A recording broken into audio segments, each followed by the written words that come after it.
Selamat pagi, selamat siang, dan selamat malam. Salam sejahtera bagi kita semua. Perkenalkan, nama saya Marcelina Devi Anggraini, mahasiswi jurusan Ilmu Kelautan dari kelas B.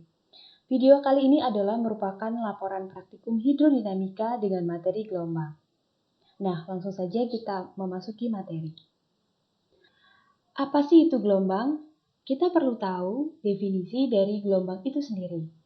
Nah, gelombang adalah getaran yang merambat melalui suatu medium.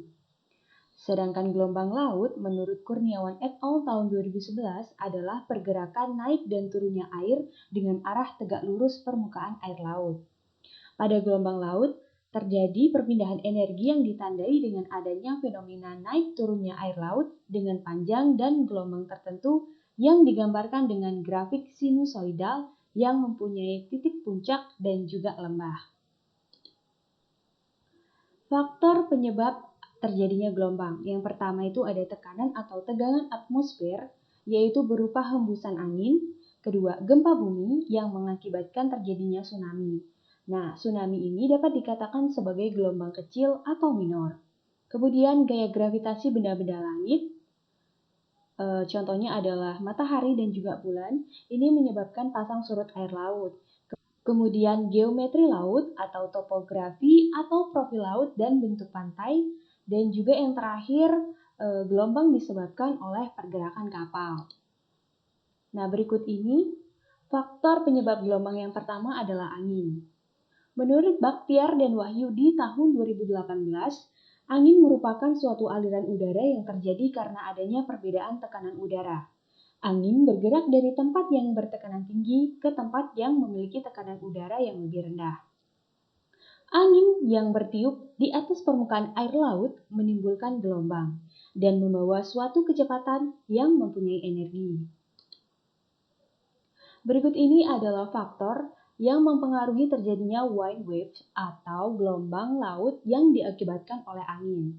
Terdapat 3 faktor yang menentukan karakteristik gelombang yang dibangkitkan oleh angin, yaitu yang pertama durasi angin bertiup, kedua kecepatan angin, ketiga phase atau jarak yang ditempuh oleh angin dari arah pembangkit gelombang atau daerah pembangkit gelombang. Nah, ketinggian dan periode gelombang tergantung pada panjang phase pembangkitnya. Kemudian faktor yang kedua adalah gelombang akibat gempa dan kapal. Gempa merupakan getaran yang berada di permukaan bumi akibat pelepasan energi dari dalam bumi secara tiba-tiba. Biasanya karena adanya getaran dari gerak bumi atau letusan gunung berapi. Bencana tsunami adalah salah satu contoh dari gelombang akibat gempa bumi yang akan terjadi apabila yang pertama, ketika kasus pusat gempa berada di dasar laut. Kemudian dasar laut mengalami pergeseran vertikal, kolom air laut di atas epicentrum tebal, dan terjadinya letusan gunung api bawah laut.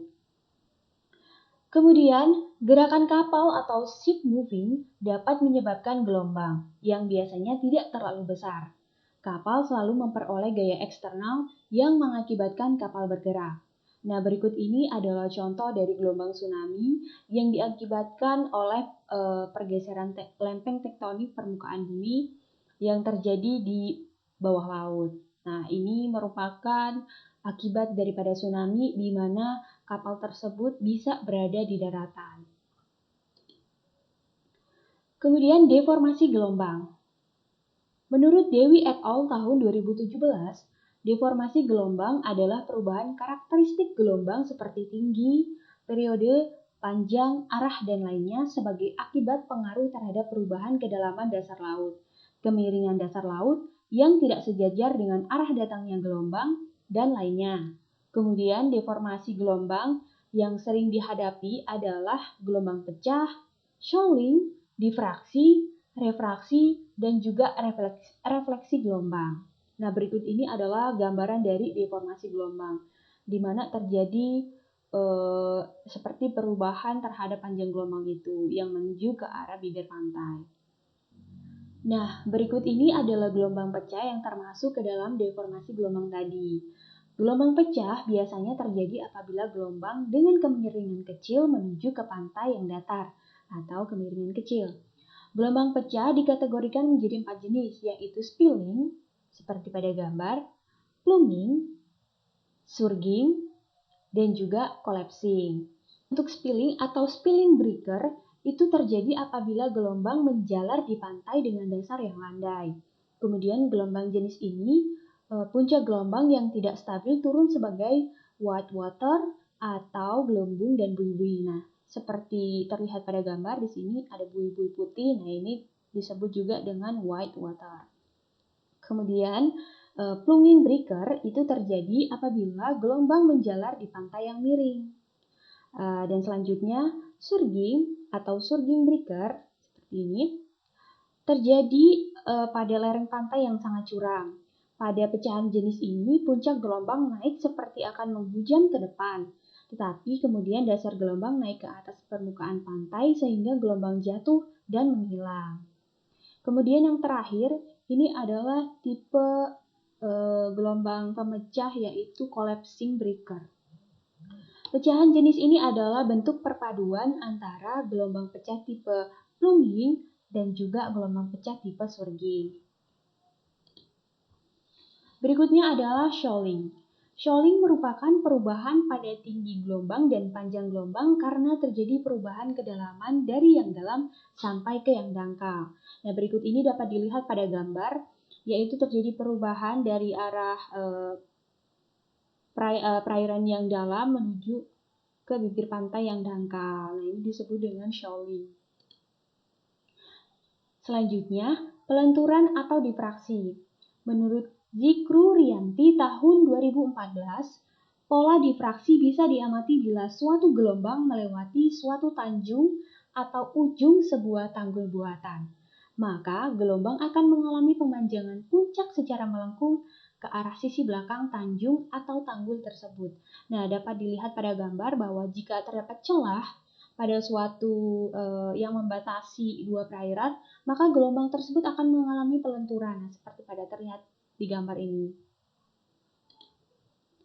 Kemudian ada pembiasan atau refraksi. Proses pembiasan terjadi jika suatu muka barisan gelombang datang membentuk sudut miring terhadap tepi pantai yang mempunyai kemiringan dasar landai dengan kontur-kontur kedalaman sejajar dengan pantai. Maka, muka gelombang akan berubah arah dan cenderung menjadi sejajar dengan garis pantai. Dapat dilihat contohnya pada gambar ini. Nah, ini adalah sisi dari refraksi gelombang itu, di mana dia mengalami perubahan arah dan cenderung menjadi sejajar dengan garis pantai. Ini garis pantainya itu melengkung, maka gelombang tersebut mengikuti arah garis pantai. Pemantulan atau refleksi. Pemantulan terjadi bila keadaan pantai landai. Terdapat kemungkinan bahwa gelombang tersebut tidak pecah, namun mengalami refleksi. Selain itu, pemantulan gelombang juga tidak terjadi jika mengenai atau membentur suatu rintangan ketika gelombang melewati perairan dengan kedalaman air yang konstan, seperti ketika gelombang menuju ke suatu pulau. Contohnya, ini adalah pemantulan sederhana dari air, dapat terlihat pada gambar.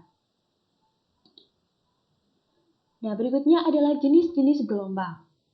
Jenis-jenis gelombang dibagi menjadi dua, yaitu berdasarkan sifatnya, gelombang dibagi menjadi gelombang laut pembangun atau pembentuk pantai atau constructive wave, dan gelombang laut perusak pantai atau destructive wave. Berdasarkan ukurannya, gelombang dibagi menjadi gelombang kapiler atau capillary wave dengan panjang gelombang sekitar 1,7 meter dan periode kurang dari 0,2 detik. Yang kedua adalah gelombang angin atau sea atau wind wave dengan panjang gelombang mencapai 130 meter dan periode 0,2 sampai dengan 0,9 detik. Berikut ini adalah jenis gelombang ditinjau dari gaya pembangkitnya. Yang pertama, gelombang angin. Nah, gelombang angin ini merupakan gelombang yang disebabkan oleh tiupan angin yang mengenai permukaan laut. Gelombang angin ini mempunyai periode yang bermacam-macam atau bervariasi. Nah, gelombang angin merupakan gelombang yang paling dominan terjadi di laut. Kedua, gelombang pasang surut atau pasut merupakan gelombang yang disebabkan oleh gaya tarik bumi terhadap benda-benda langit. Benda langit yang paling besar pengaruhnya adalah matahari dan bulan. Gelombang pasut lebih mudah diprediksi karena terjadi secara periodik mengikuti sesuai dengan peredarannya. Yang ketiga adalah gelombang tsunami. Merupakan gelombang yang diakibatkan oleh gempa bumi tektonik atau letusan gunung api di dasar laut. Tsunami merupakan gelombang yang sangat besar dan tinggi gelombangnya dapat mencapai lebih dari 10 meter. Berikutnya adalah penjelasan mengenai gelombang konstruktif dan juga gelombang destruktif. Gelombang konstruktif itu sendiri adalah gelombang laut yang bersifat membangun atau membentuk pantai. Gelombang konstruktif memiliki energi yang lebih besar ketika swash atau hempasan menuju pantai dibandingkan dengan backwash atau aliran air yang kembali ke laut. Kemudian kedua adalah gelombang destruktif. Gelombang destruktif merupakan gelombang laut yang merusak pantai atau merusak struktur bibir pantai, di mana swash gelombang destruktif lebih lemah dibandingkan dengan backwash-nya. Kemudian ada gelombang airy. Menurut Parjiman et al. Tahun 2018, teori gelombang airy atau gelombang dengan amplitudo kecil diasumsikan bahwa gelombang mempunyai ketinggian yang sangat kecil jika dibandingkan terhadap panjang gelombang atau kedalaman laut. Periode gelombang diasumsikan sebagai variabel konstan yang tidak berubah terhadap satuan waktu. Dapat terlihat pada contoh bahwasannya gelombang airy ini mempunyai panjang yang tidak terlalu besar. Bisa dilihat bahwa gerakannya itu melandai. Beda dengan pola pada gelombang yang lainnya. Nah, setelah tadi menjelaskan tentang berbagai macam gelombang, pengertian, dan juga jenis-jenisnya, ternyata gelombang itu mempunyai dampak positif dan juga dampak negatifnya. Nah, dampak positif dari gelombang itu adalah yang pertama, menjaga kestabilan suhu dan iklim dunia, di mana melalui permukaan ombak atau gelombang pada saat terjadi itu mengalami pertukaran gas. Yang kedua, meningkatkan kemampuan adaptasi dan keanekaragaman makhluk hidup. Nah, gelombang itu kan memiliki arus yang sangat kuat. Nah, tentunya hal ini berpengaruh pada organisme yang hidup pada perairan itu sendiri, terutama yang berada pada ekosistem lamun, ekosistem terumbu karang, nah, masih berdampak atau masih terdampak terhadap adanya gelombang. Kemudian yang ketiga itu membantu terbentuknya dan terjaganya pantai.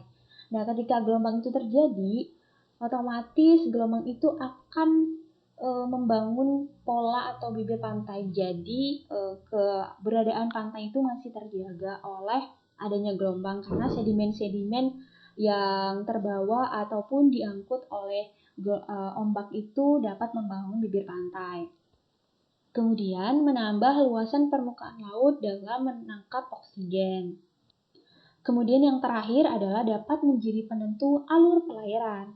Nah, ketika kita mengetahui besarnya gelombang, arahnya, kemudian jenisnya, kita bisa menentukan apakah pelayaran ataupun dari transportasi niaga itu bisa aman untuk dilakukan atau tidak. Kemudian, kita beralih kepada dampak negatif dari gelombang itu sendiri. Dampak negatif gelombang yang pertama itu dapat merusak keanekaragaman hayati laut. Nah, hal ini terjadi ketika gelombang memiliki arus dan tekanan yang kuat, maka akan dapat merusak yang pertama ekosistem terumbu karang. Ketika mendapat hantaman yang kuat, maka akan rusak. Kemudian terjadinya pengikisan pada mulut pantai. Nah, hal ini dapat terjadi ketika pada gelombang yang destruktif. Kemudian naiknya air permukaan laut dan terjadinya abrasi. Nah, terjadinya abrasi ini dapat disebabkan oleh gelombang yang mempunyai sifat destruktif tadi.